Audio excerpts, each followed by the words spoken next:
Hi, this is Terrell from Trailer Chicks. I'm the Clever Chick, and today I'm lucky to be able to meet with Chris, our audiovisual expert from Trailer Chicks. He's going to show me how to work the entertainment system in one of the top-of-the-line Airstream models. Let's go inside. I'm here with Chris, our audio and visual expert, and he's going to show us how to use the entertainment system that comes standard in your Airstream models. So first question I have for you is, how do we use the radio? The radio. So first thing you want to do is you want to turn on the unit here. Now this is the Sony digital receiver, and it has many features, but it controls all of the audio for your Airstream trailer. And the first thing you want to do is up here on the left is the source off button. So we're going to push that, and now our Sony digital receiver is on. So if we want to do radio, first thing we're going to do is we're going to change the source until it says tuner on the display. So we hit it. Now it's got tuner. So now the tuner is displayed, and we have FM. Now if you want to change between FM and AM, hit mode, and then of course your volume up and down just like that, and then your tune up and down for your preset tunes.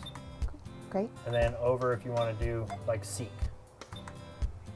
That's how we get the AM and FM on, depending on what you need. You can switch between the bands, either FM or AM, and all your presets, and just like a normal car radio. Yeah, exactly. That's what I was thinking. What if if I've got all my music on a USB device, like a media player of some sort, that I carry with me all the time? Is that possible to then bring that music inside? Most people do have a USB device media player of some type. And this thing is great in the sense that it will completely control the USB device, right, skip songs and all of that stuff, and it has two places that you can put it. The first one, the most convenient place to get to, especially if you have a long USB cable or something like that, is the external USB right here. Okay. USB device right here. And we just want to plug it in. We have the radio on right now, so we just plug this in. Then again, we go to our source off button to select the source. Now we want to select our USB device. So we hit this until it says USB device. USB. And now there's two different settings for the USB device. There's the external one here and an internal one. To switch between them, you hit mode button. Looking for USB internal. We're not using that one, we're using the external one. So I'll go back to the USB external. And now I've got my USB, and my media player will automatically start playing. Now if you want to get to your menu systems for the artist or a particular song, there's a little blue button right here that has a little magnifying glass on it, kind of like a search feature in a computer. So you click that, and now I've got all my album, artist, genre, my playlist, my individual tracks. This little knob here, besides being just the volume, it's a cross. You can go up and down, left and right to move around the display. You can also click into it, and now I can see my tracks. And now I can adjust my tracks by either using that, or I can also click down. Okay. Now, to use the USB internal one, on the right-hand side of the display is an open button. The faceplate will flip down. Inside is what they call the tune tray. The tune tray has a little space here, and it says push to open, and you just push that, it's spring loaded, and it'll come sliding on out like that. Really neat feature. Right, because then that gets it up out of the way. You Gets it out of the way. Cords hanging you don't have down. to worry about it falling off of something. Yeah. So then you just take it, slide your device in there, and then since I have a longer cable, there is room in there in the Sony digital receiver to put it in there, and I just leave the USB cable hanging out like that. I just kind of slide it up in there. Now it's kind of tricky to get in. This is one thing you really want to pay attention to. If I just try to push this, it's not going to really go. So you kind of, or try to slide it, it will jam. So what you want to do is you push and slide at the same time, and then just kind of leave it hanging out like this. And then you can connect it while it's sitting out like this. Slide it up in there. Close it. It's checking. It's not seeing it. But remember, we were on the external one. Right. So this time, we want to hit our mode button again. USB internal. Flashes up. Now it's checking. It should recognize it. Looks like it's found it right there away. There it is.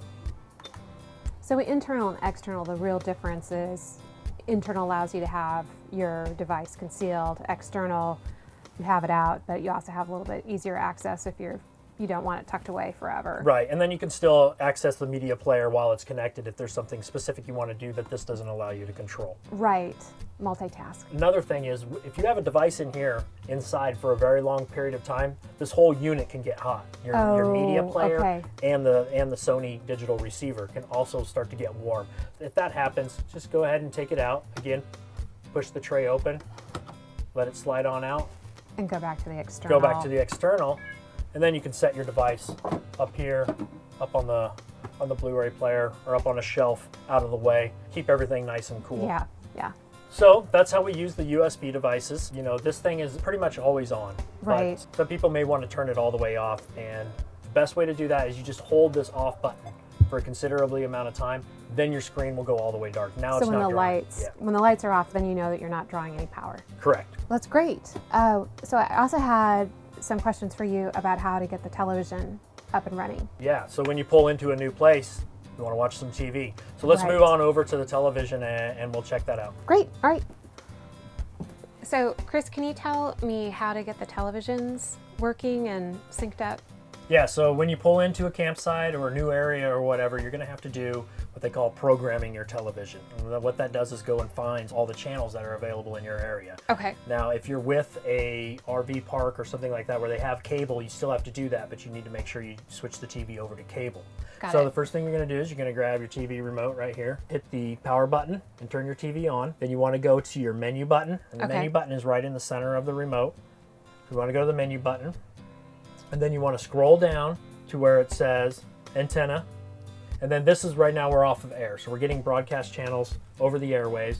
This is where if you were in an RV park, you would switch to cable and we would program it. Since we're not hooked up to cable, it's not there. So we'll go back to air, and then you hit the enter button to Right. get out of that. Then you go to auto program and hit enter. Okay. And you want to do start for air. Mm-hmm. And now this can take a little bit. This can take a little while. You want to go ahead and just let it go through its whole thing, and then it'll go to the first available channel once it's completely finished. Okay. And this looks very similar to setting up my TV at home. There's nothing different between these televisions and what you would have at home if you have a modern flat screen LCD or any of those type Okay. of high definition television. And there we go. We're all done. So now it's got all these channels memorized, and that's it. Right. That's it. And Now- that's all you need to do. Do you need to do that for each television? Yes, correct. For each TV, now in this model, we have a TV up here in the common room, and then also in the back in the bedroom, there is another TV, and you must also program that one. They need to be programmed individually because the TV itself is what's actually looking at the channels. Great. So as many TVs, flat screen ones that you have, Yep. you'll have to go through the same process. Right.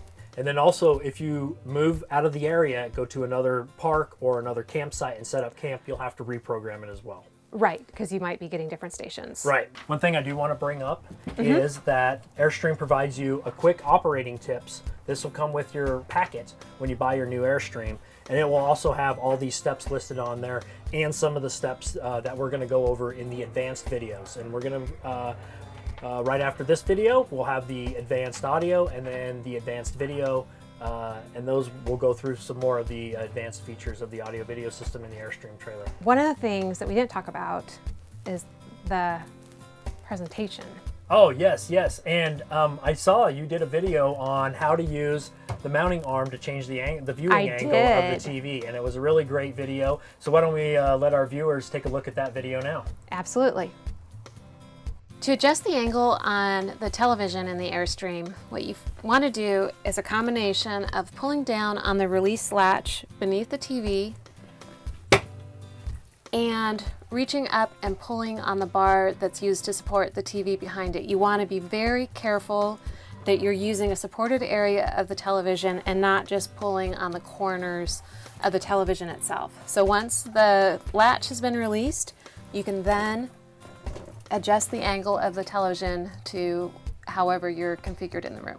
Great job on explaining Thank you. on how to use this properly and move it around properly and secure it back. And so that's all the tips I have for a quick start guide to get everybody running on it. Great. Well, thank you, Chris. Thanks for your time.